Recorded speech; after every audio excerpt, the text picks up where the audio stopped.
values to us, or to me, are not like one word, trust, integrity, those sort of things. I think values are behaviors, actually. And so we like defined the behaviors that we wanted to be known for and stand for.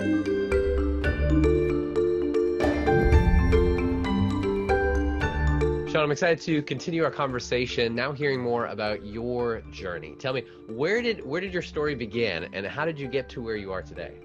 Yeah. So I started my career in tech. I'm 42 years old. I'm a technologist at heart. I love technology. Rode through the dot-com boom, working for some of the biggest banks, insurance companies, and sort of the, big end of town, I guess, in Australia. I was in the kind of the cybersecurity space, actually, before it was called cybersecurity. If you remember the dot-com days, there was a little bit of mystique around, securing, the network and all of that stuff. So just cut my teeth there, started a business with three of my colleagues at the time. And, we built a really great company down there, and we, had an opportunity to, take an exit. So after a few years, so it was a different world back then. The cloud was not the cloud. I guess the internet was around, but it was a different place. And so I thought that was InfraWorks. No, so this was the segue into InfraWorks. So that was Think Okay. Secure, was the company that we started. I had a chance to kind of reset after the exit, and I was really kind of tossing up what to do. Went and did a little bit of travel with my wife. We were lucky to take some time off.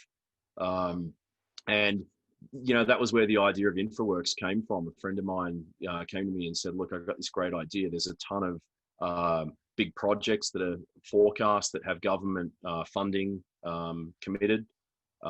Why don't we start a construction business together? You can be the business guy, I'll be the construction guy, and we'll go out and try and build a company. And that was really where the company started from. That was in 2007. And so, for a number of years, I was like literally learning all I could possibly learn about running a construction company and trying to build it.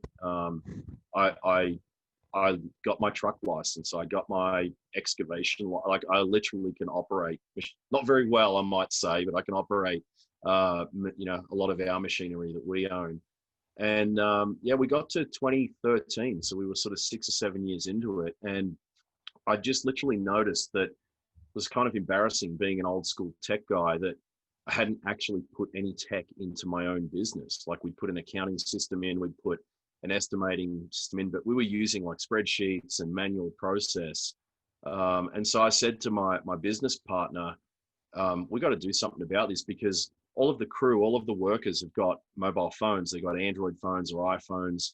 They're actually starting to send us data. Like we haven't even asked them for it, but they're tired of paperwork. And so let's go find a platform. And, that was where the kind of the journey began. I'd say that was in maybe mid 2013, and I started to look for a product on market, and I just couldn't find one. I couldn't find, a single system of record, something that would really kind of empower the crews to, continue to keep building, because that's how I make money down there. We make money by building projects, but it's really important to get that data from the field. So yeah, that's kind of the genesis of the company. Now, Assignar, did you fund it yourself? Did you get VC funding? How did you get that started? Yeah, we've taken some VC funding on. Recently, we did our last round. We did a Series A in 2 years ago. Yeah, about 2 years ago. We'll be out raising a Series B in probably Q1, I'd say, of 2020. So we've had really strong growth, good unit economics. But in the early days, yeah, it was bootstrapped. We let some friends and family, come in early as well. They kept bugging me to, invest. And so, because all I kept talking about was this software company that we'd started. So, we got some friends and family involved and some business associates as well. It's a really great cap table. Is there any lessons learned or things that you would have done differently, or you actually glad you did and want someone else and recommend someone else to do as far as funding and getting started? God, I could go on about things I would do differently for hours. That's a loaded question.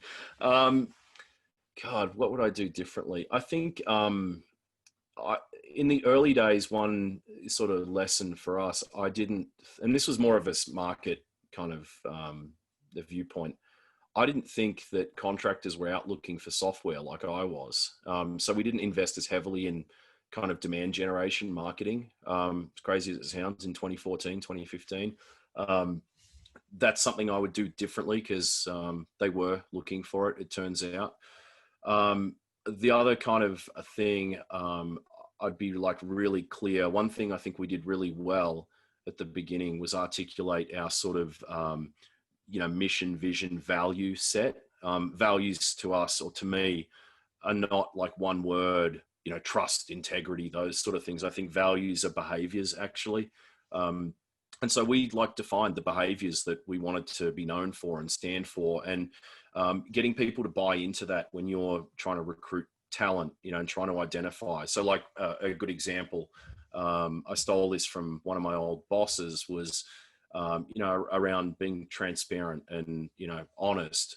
Don't, bad news doesn't get better with time. So if you have bad news with a feature set or a problem, go talk to the customer immediately about it. Like it doesn't get any, so sort of we defined some of those things early on, and that's helped us recruit really, really well.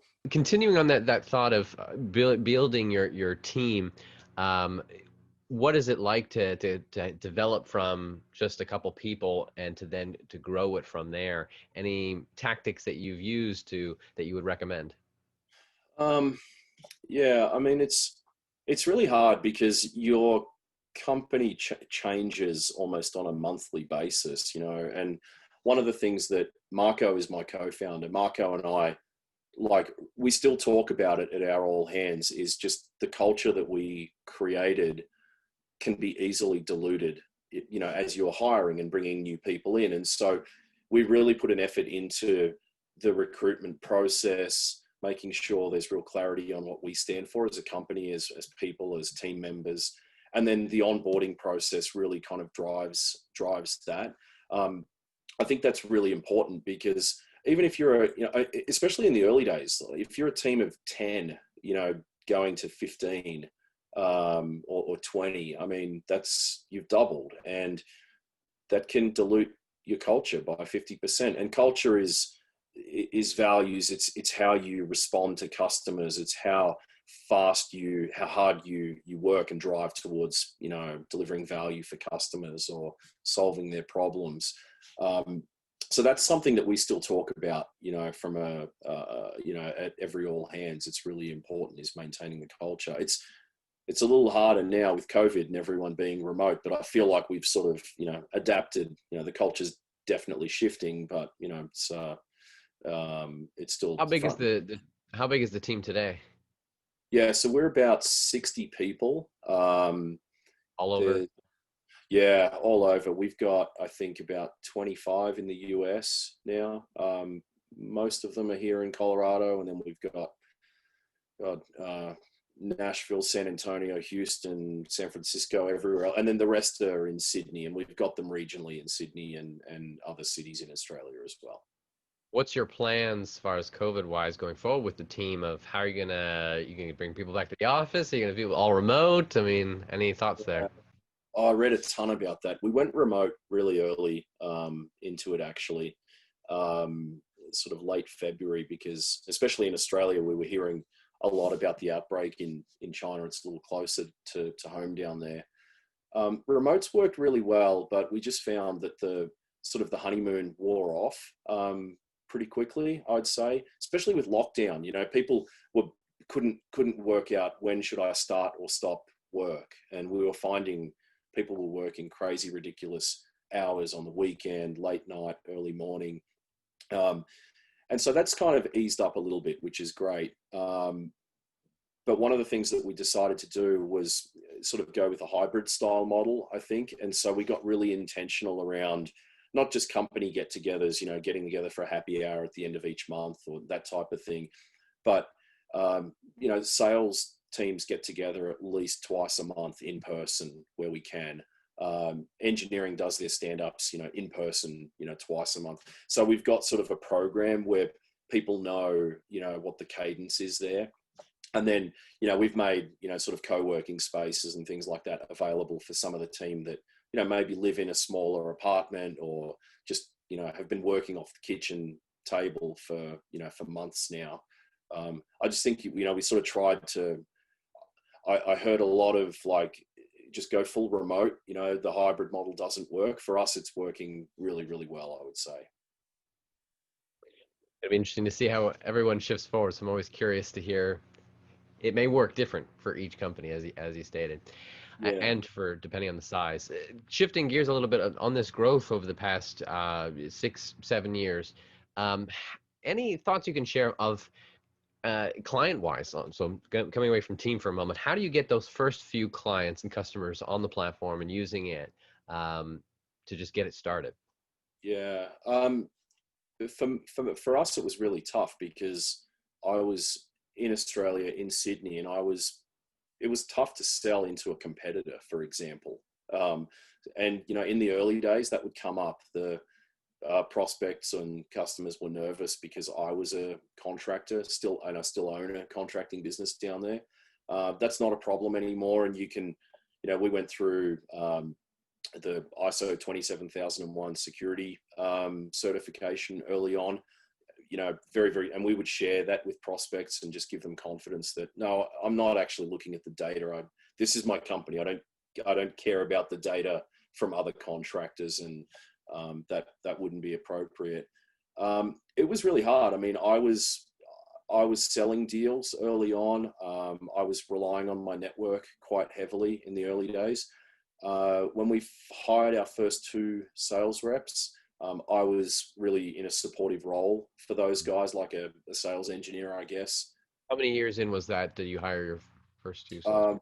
We started the company in mid 2014, but we didn't start selling with reps until we built the product for a year and a half. So beginning of 2016, I would say, or thereabouts. And so, yeah, it was hard because there's a lot of, language terminology that's unique to the construction industry. So I've played a really strong supporting role with the reps. I still do.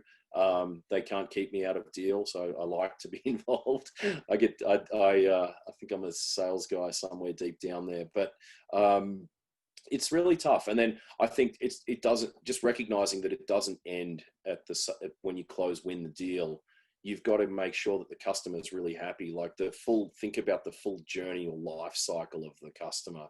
If you can turn them into an advocate, if you can turn them into a case study, someone that's referenceable, that's so much more powerful than, me trying to tell you why you should buy software from me. Like, go hear it from 10 of our customers. And I think we've done a pretty good job of, creating great customer stories, which in turn turn into case studies. That's powerful, both the understanding that it's not just make the sale, but that whole journey that they're on, that they stick around with it, and capturing those stories and continue to share it. Going from just that few customers, then getting salespeople, any tactics you found work well as far as marketing or sales to then scale and to really to raise up a lot the quantity of your whole client base? Yeah. So, I mean, you heard me say earlier that I wish we started the demand gen marketing earlier. If I could wind back the clock, that's like one big thing I would do differently. Yeah, I think that's worked really well. Produce content, like really know who your customer is. In the early days, it's really easy to sell outside of the profile, especially in a small market like Australia, where it's the US is like 15 times the size of Australia, just to give you some perspective. So it's very tempting in a small market to sell to maybe not the right fit customer. Then your product doesn't quite fit them, and then you're tempted to change your product, and then it just gets diluted. The roadmap gets dragged sideways, and it's just, I mean, we made all of those mistakes early on. That was painful. We're very disciplined, I would say now. We don't sell anything other than what we have. We will share the roadmap. We'll show them what the future looks like, but we won't promise them that it's going to be there when we stand the system up for them. But I think also, like, how do you kind of create that demand or volume? I think content for our customers is really powerful. They love not only hearing other customer stories, but give them some relevance, show them what other contractors are doing to solve, problem point A, B, or C, and create some content Is this around content that. like just blog content? Are you writing it? Do they write it? Videos? Or what kind of All of content do you that, guys all, make? yeah, all of the above, all of the above.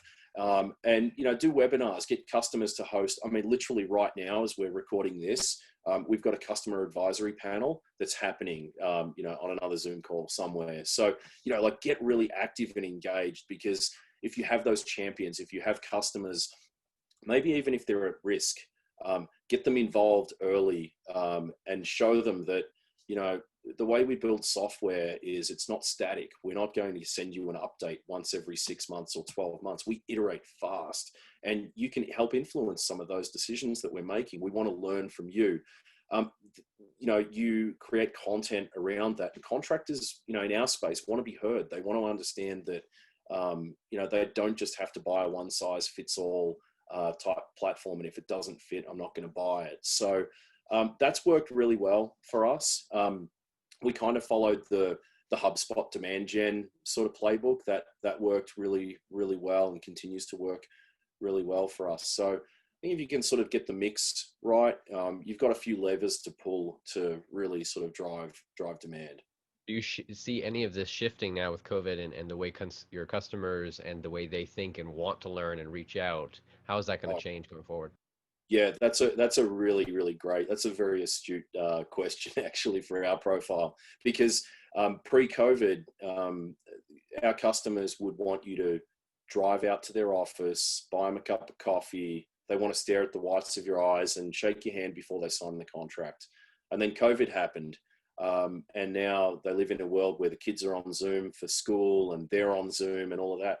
So remote demos, signing a contract over Zoom, meeting for the first time over Zoom is the new normal for construction. They've really had to kind of fast forward into, technology adoption. That's been really great for us. Forced training period allows you to not maybe spend as much on travel costs, but it's a behavioral change for them. Yeah. I mean, travel, trade shows were always a big thing because that's where they can go. I think one of the other things actually, just on the growth story that has worked really well for us is we continue to work with a number of trade associations, and not just to try and create referrals that they get paid on and that type of thing, but try to go and present at their user conferences or their member conferences and talk to them about business problems, not the software that helps solve that. So we'll go and showcase this is a customer that experienced these problems and, they've now been able to solve them. And here's been some of the other byproducts of that. Sometimes we don't even talk about the software, and that naturally comes up in the Q&A. Well, how do you guys help? Because for our profile of customer, quite often they don't have anywhere else to go for business advice other than their trade association and maybe their accounting, finance type people that lodge their taxes and things like that. So that's been a really good kind of growth channel for us, is really that grassroots trade association. Interesting. And being just a resource that's not just only what your software provides, but creating content that can help them. And they're like, oh yeah, you guys provide a platform too. Yeah. I mean, I sort of wind back the clock when I was a contractor. I hated getting the sales pitches over and over and over again. Just show me the value, show me how it's helped solve something for your other customer base. And that's how we go into a lot of the trade shows and the associations. We actually will talk about the value that we can help deliver for your company, as opposed to, look at this shiny object and let's take you on a ClickFest demo. That just gets lost. And if you can capture the value prop and share that with them in those forums, we get a lot of engagement that way. For you, how have you learned? Where have you gone to get insight and thoughts? Any books, podcasts that you have really enjoyed and would recommend? Yeah, I've got a really great network of business associates, others that I'm in business with that have been great sounding boards and mentors for me over the year. I work really hard on trying to network and not just take, but really try to give back as well. I think that's like really, really important. So I'm really fortunate in that respect. Books, there's so many business books out there.